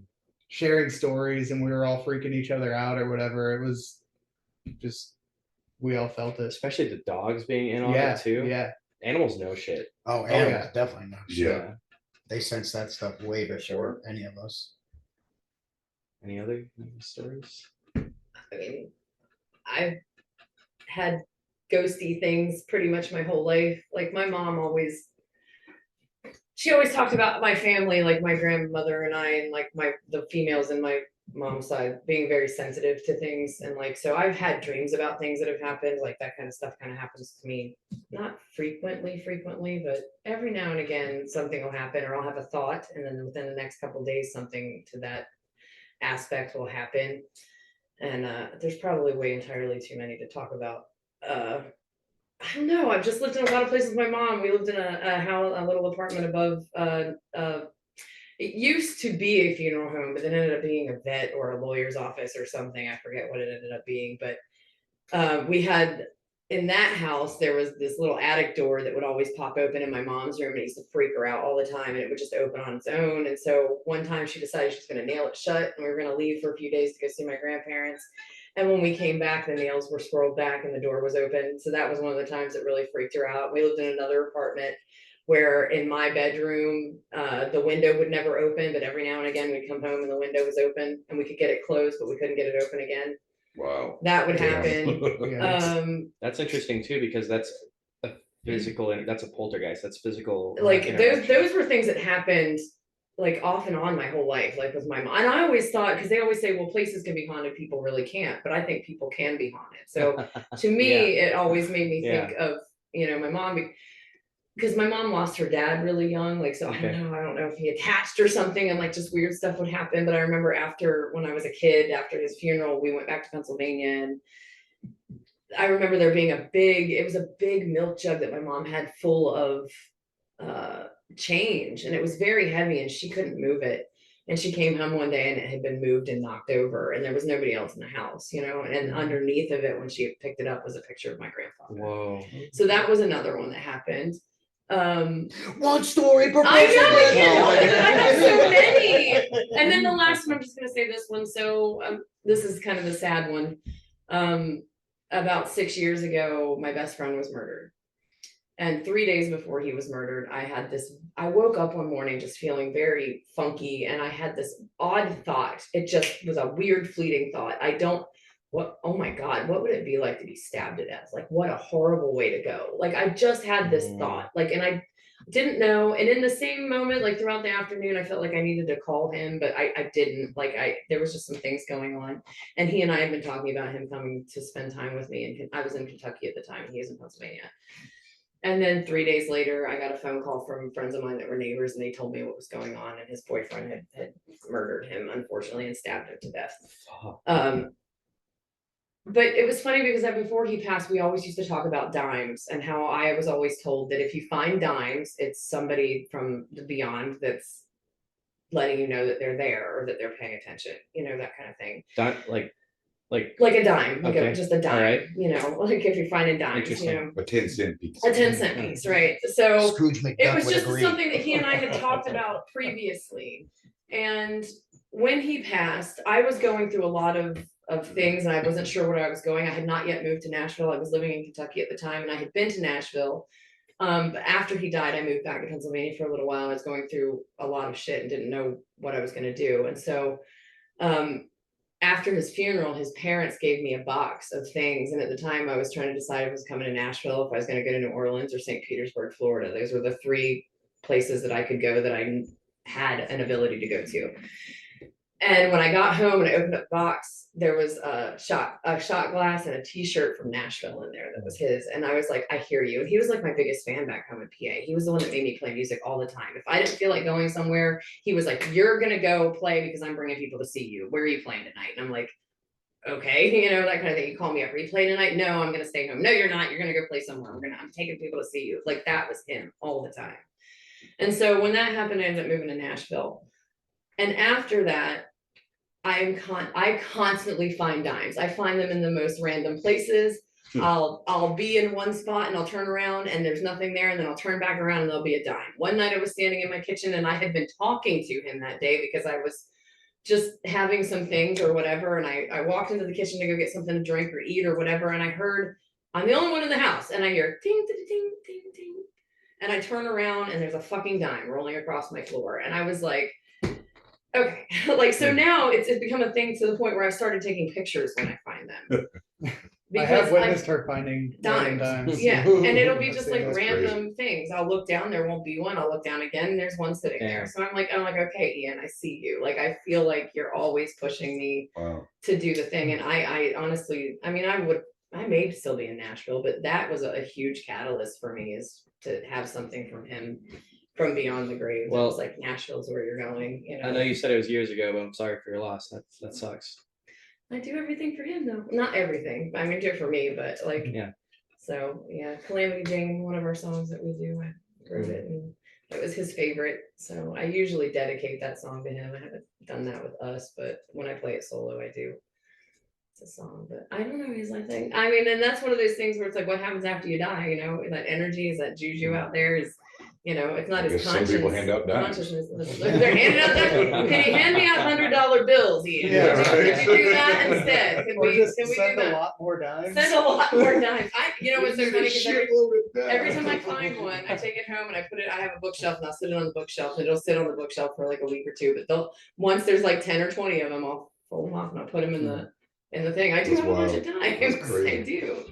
So, but I mean, that's just the smallest. And between lines of running into people or seeing people, or I went to Austin one time and ran into people that too much. There's too much. Like, literally, I absolutely believe in that whole thing. I'm trying to turn my channel. I'm telling stories for all y'all that don't have any. I got one good one. Yeah. I mean, I've had a couple of experiences, but there was one that was just so fucking far out, man. It wasn't at night. I hadn't been like watching scary movies. I'm a recovering drug addict and alcoholic. I don't do any fucking drugs. I don't drink. I don't even smoke cigarettes. I mean, like, Congratulations, man. I'm a straight sober fucking person, right? So that's huge. So it's like the middle of the day, and I was playing drums, and I had this basement apartment in Asbury Park, New Jersey, right on the Jersey Shore. And I was playing drums. I was trying to learn some songs to go out on the tour, and there was one way into this apartment and one, just one entrance. You had to like open up a door and then come down some stairs, and you were like in the kitchen / living room. And then over to the right was like a bathroom with no windows. And at the time, Asbury Park, we used to call it Asbury Root Park because it was so fucking hit. Like, it was a Jersey Shore town, but they were like tumbleweeds. Like the buildings were all like fucking demolished. It was just like, it was bad. It was such a rundown town. So there was a lot of crime and, a lot of drug users. So I had just like taken a break and I was standing there. I was drinking some water. I see this fucking guy walk down the stairs and shoot over into the side room. So I thought a crackhead had walked into my house. So I had a crowbar that I made like in shop metal class when I was in high school. I made like a real long one. So I grabbed the crowbar and I'm like, hey, like, I saw you come in here, you better fucking get out. Because if I got to come in there and get you, then I'm going to smash you on the head with this thing. And again, I really did think it was, just some crackhead or whatever just kind of came into the house. I'm creeping over there and whatever, and I get over to that other room. There's nobody there. So then I'm just kind of like standing there like it still didn't, I still hadn't processed it as like, I just saw a ghost. I was like, in my brain, I'm thinking, maybe when I turned real quick to grab this, the guy saw me and ran back up the stairs and out the fucking door. Like, I'm just whatever. So the way that door worked was it was a deadbolt lock, and you had to like, you had to literally like force that thing to turn. And I went up there and to go tug on the door. The door was locked, and I was just standing there. I'm like, holy shit, man! I literally just saw a ghost. Like, I saw it so clearly. I thought it was a person in the house that I chased them with a crowbar. like I thought I was going to get into an altercation with somebody. So after that, when people are like, do you believe in ghosts? I'm like, fuck yeah, I do. I didn't before, but I do now. How long ago did you say that was? Shit, man. That was probably like 25 years ago now. But I mean, it And you was. said you saw him running and then he ran into the building. It wasn't that he even ran. He just came down and just like kind of like nonchalantly just walked over and then just kind of zipped over into the side room, you know. Huh. And I was like, motherfucker, man, this dude just came into my house, you know, like he's probably just looking for a place to crash or some shit or whatever. He was checking doors, you know. It's a Okay. basement apartment. All right. So you saw him check doors too? No, I'm just that's Oh, how I played it out of my okay, brain. I That's how got I you. played it in my brain. I just saw him. I literally I just see what saw a you're saying. person walk down those stairs and then like over to the side room. But it wasn't like a mist or a dark figure. It was like a fucking person that walked down the stairs. That's crazy. And I was, you know, and again, had I not experienced that, like if I was on some type of medication or drug or anything, man, I'd be like, well, I don't know, who knows, you know, whatever. But it wasn't it was in the middle of the day on the Jersey Shore. It was sunny out. You know what I'm saying? Like It was spooky. right. It's You know, I wasn't watching scary movies. It was like there's nothing for me. As a matter of fact, you know, Ghost was the very fucking last thing I thought of. You know, like I wasn't thinking that's what I saw until I was like telling myself, like, holy shit, bro, you just saw a ghost. Like, and then I was so tripped out by like, did I really just see a ghost, you know? Damn. So yeah, I definitely do believe, Wow. you know, as far as energy and stuff like that, you like again, like some of that stuff, like I can't explain it. I know what I saw, and I know that it wasn't chemically induced for me, you know. And if someone told me that story, I'd be like, well, I'd probably just dismiss it. Sure, you did, you know, whatever. But you know, I know what I saw. You know, and I told the story because you're asking about ghost stories or whatever. But This shit fascinates me. But that I never that shit really experienced did happen. anything until I went looking for it. Like I never had anything weird happen as a kid. I never like I said, I was obnoxiously atheist. So Right. I had a phase of like, well, let's fuck around and find out. Right. And like opened up some doors to shit. And I was like, found out real quick. It's like, oh, this is not a joke. This is not it's a a real real thing. Oh, Yeah. That's some weird Ouija shit when I was a kid too. Yeah. That's a real Yeah. I had something, I call it demonic, but kind of like quick leading up to this one particular story. Apparently, and this followed me from the house I first lived in when I was a kid, and woke my parents up screaming bloody murder, and went to the doctor, and he's like, "Oh, it's normal, maybe like a couple days or whatever," but I would be like violently crying for like 2 months, or not wanting to go back to my room. And then we moved to this other house, and literally during the witching hour every night or morning, I guess, I'd wake up and feel this thing walk up to me. Like it would paralyze me. I couldn't even move. And I literally just feel this breathe and be like right on my head and just sit there.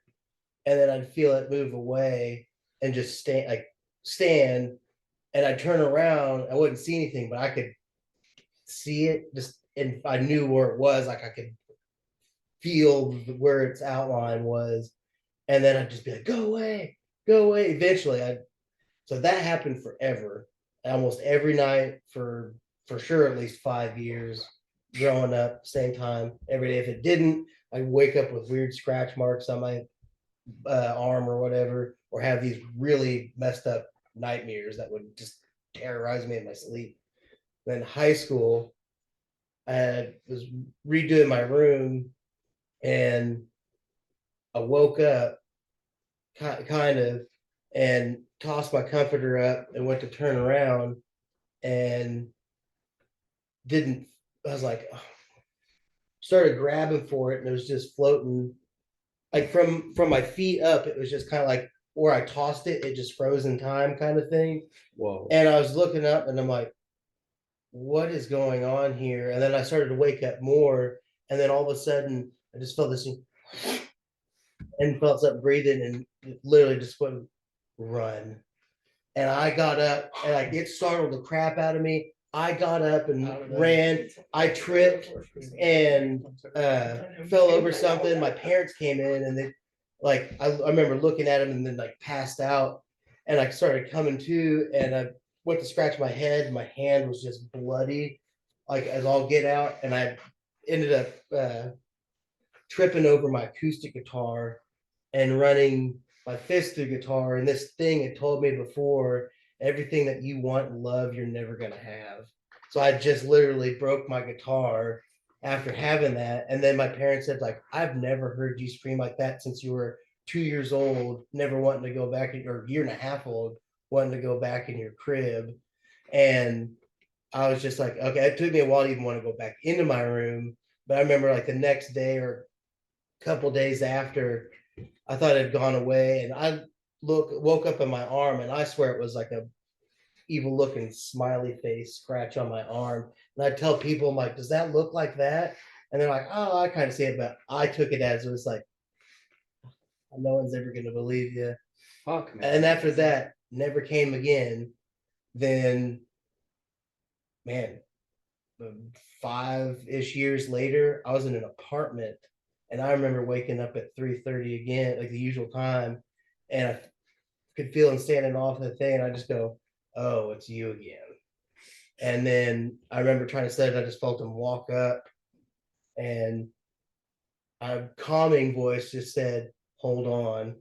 And then I could have sworn I had like convulsions in my sleep, but then all of a sudden I woke up, and this weird haunting, because I always just had like this gross, evil, negative feeling that this was like hovering around me, was finally gone. Colors were more vibrant, smells were more pronounced, touch was more sensitive. It was like finally whatever had been following me for 20-something years finally went away. Holy shit, man. That's wild. And that's just one of the stories. There's other ones. So this too. thing would, like, you could hear it talk.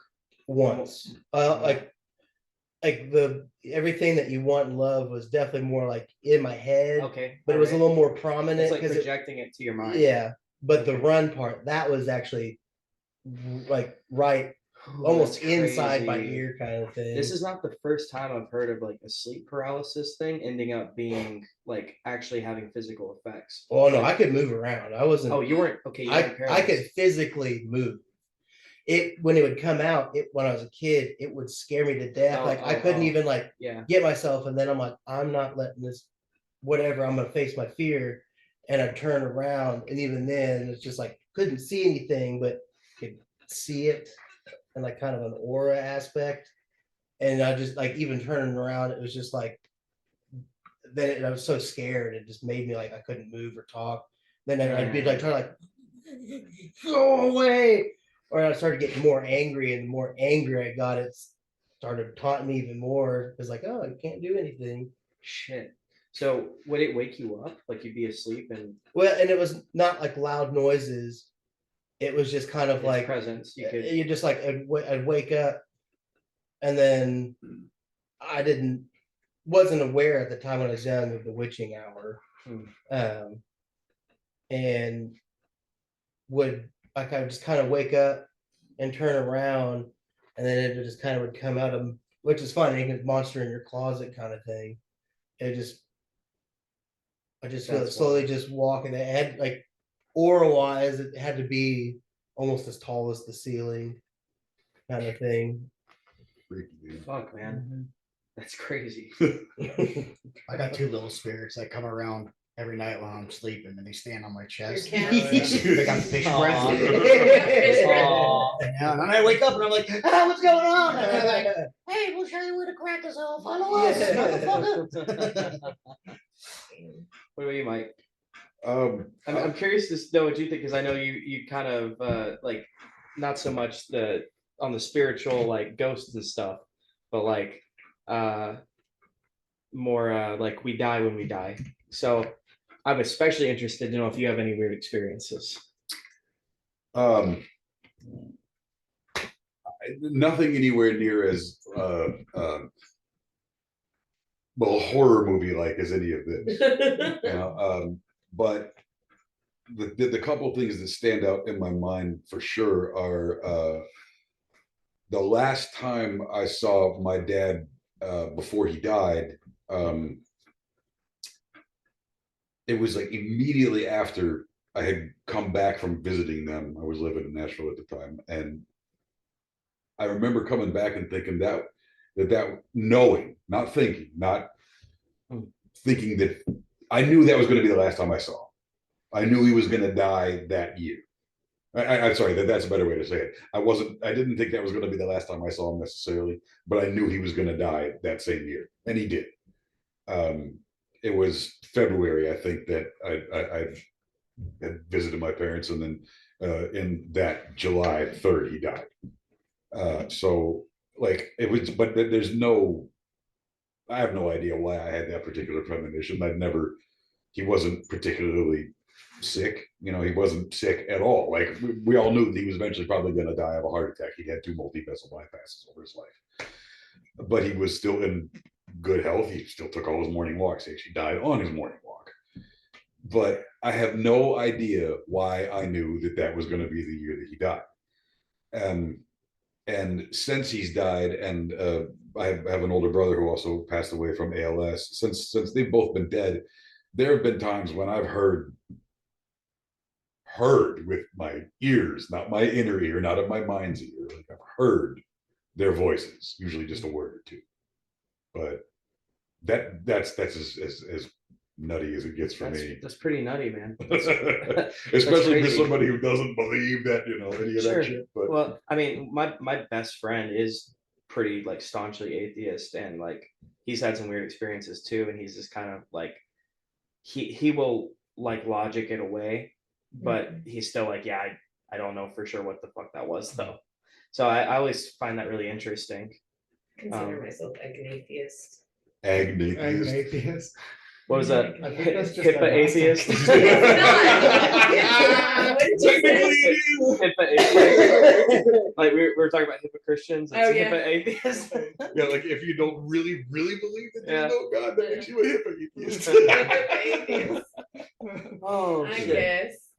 Well, thank you all so much for coming. This has been awesome. Yeah. Y'all are so cool. I didn't know what this was gonna be like because you play aggressive music, and I'm like, are they gonna be cool? No, we're very aggressive. Wait till the camera turns on. Yeah. On the way out, we're gonna break We gotta go. punch some holes in your They're all wall. gonna beat the shit out of me as soon as you leave, Alice. Hey, I didn't wear the leather boots, so I can't get blood on these. We'll stay away from your face so nobody can tell that we were. Who's got the stock full of soap? Yeah. Cover it up. Tell no one. But yeah. Thanks again. It's going up. So as of when this is going up, it'll be tomorrow, February 3rd. You're playing at the End. Yes, sir. And you have that single coming out on the 9th. Yes, That's right. And you will be able to hear it tomorrow. And then there's a second one. There is a second Oh, one coming out. more things coming? March March 9th. Yes. March 9th. Okay. Another Right single on. March Tuesday. 9th. That's the way to do it. Yeah. Yeah. Sure. We gotta keep everybody coming back and keep them on the edge of their seat. Yeah. That is the like the outlet now. Yeah. That makes sense. Well, Blackwater Down, you guys have been awesome. Alice, check them out. I'll put links up below. And come out tomorrow night. I'll know if you don't, because I'll be there, and we'll all beat you up if you don't show. See? See you next week. Bye. Thank you.